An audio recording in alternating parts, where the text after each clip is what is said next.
The Senate passes the two-step funding bill ahead of the government shutdown deadline. And with holiday shopping in full swing, Amazon is warning customers scams are on the rise. The Morning Rundown starts now. From the Straight Arrow News Studio, bringing the stories that matter to you from across the United States and around the world. This is the Morning Rundown. Today is Thursday, November 16th. Thank you for joining us. I'm Kara Rucker. With a bipartisan vote of 87 to 11 Wednesday night, the Senate passed House Speaker Mike Johnson's two-tiered short-term funding bill to avert a government shutdown before this weekend's deadline. Senate Majority Leader Chuck Schumer called it a very good night for the country. I have good news for the American people. This Friday night, there will be no government shutdown. Thank you. Because of bipartisan cooperation, we are keeping the government open without any poison pills or harmful cuts to vital programs. A great outcome for the American people.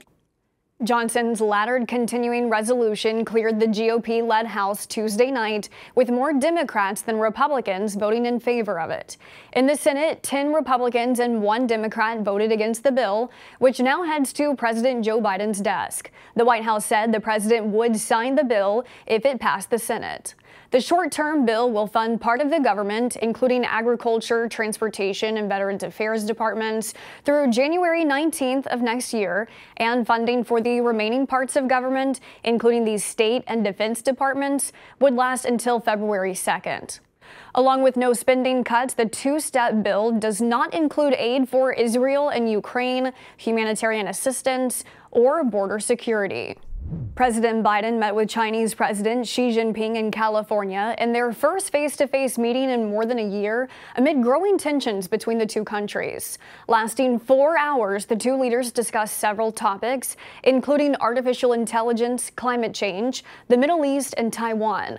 In a press conference after the summit, President Biden focused on progress made on 2 key objectives: resuming talks between the country's military forces and cracking down on the flow of fentanyl into the United States.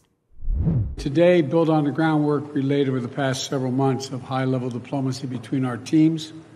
We've made some important progress, I believe. First, I'm pleased to announce that after many years of being on hold, we are restarting cooperation between the United States and PRC on counter-narcotics. Secondly, and this is critically important, we're reassuming military-to-military contacts, direct contacts. As a lot of you press know who follow this, that's been cut off, and it's been very worrisome. That's how accidents happen, misunderstandings. So we're back to direct, open, clear, direct communications. For military matters, plans include Defense Secretary Lloyd Austin speaking with his counterpart once China names a new Minister of Defense. As for fentanyl, an administration official says a plan is in the works for China to take action against companies that make precursors to the deadly drug. Though the two leaders did not see eye to eye on every subject, Xi called China's relationship with the U.S. the most important bilateral one in the world, saying turning our backs on each other is not an option. President Biden said it was some of the most constructive and productive discussions the two have had. The United Nations Security Council passed a resolution Wednesday calling for humanitarian pauses in the fighting in Gaza to allow aid for civilians and for the release of all hostages taken by Hamas. The vote was not unanimous as 3 countries, the United States, the United Kingdom, and Russia, abstained from the vote. The U.S. and the U.K. were critical that the resolution did not condemn the October 7th terror attacks by Hamas on Israel. U.S. Ambassador to the UN, Linda Thomas-Greenfield, says she was horrified that some members of the council cannot condemn the attacks. Russia, which continues to battle Ukraine in its own war, said the resolution should have called for a ceasefire. Both Palestinian and Israeli officials responded to the council's actions, the Palestinian UN ambassador saying the council should have called for a ceasefire by now, saying what is happening in Gaza is a failure of humanity of terrifying magnitude. The Israeli deputy UN ambassador saying the council's resolution was, quote, detached from the reality on the ground. New Hampshire is set to hold the first 2024 presidential primary on January 23rd following the Iowa caucuses, despite the plans of the Democratic National Committee. Though holding the first primary of the election is a state tradition in New Hampshire, the DNC planned for South Carolina to hold the first primary this time around, with President Biden recommending more diverse states to be in the early lineup. New Hampshire Secretary of State Republican David Scanlon has the authority to set the primary date. He says he plans on following the state's law. Biden did not put his name on the ballot in New Hampshire, anticipating the state would hold an unsanctioned Democratic contest, though there are rumblings of his supporters running a write-in campaign.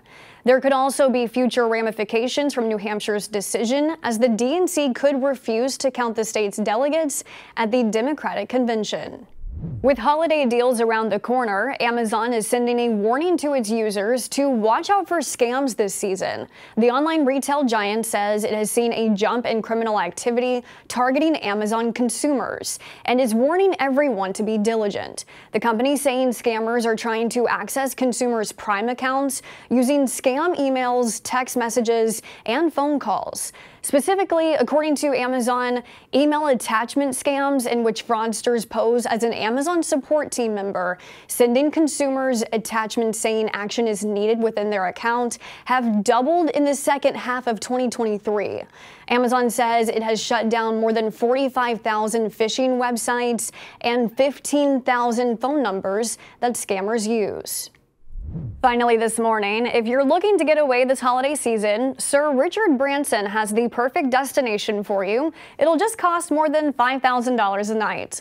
The business mogul is opening the doors to his 74-acre private island, Necker Island, in the Caribbean for anyone who is willing to pay.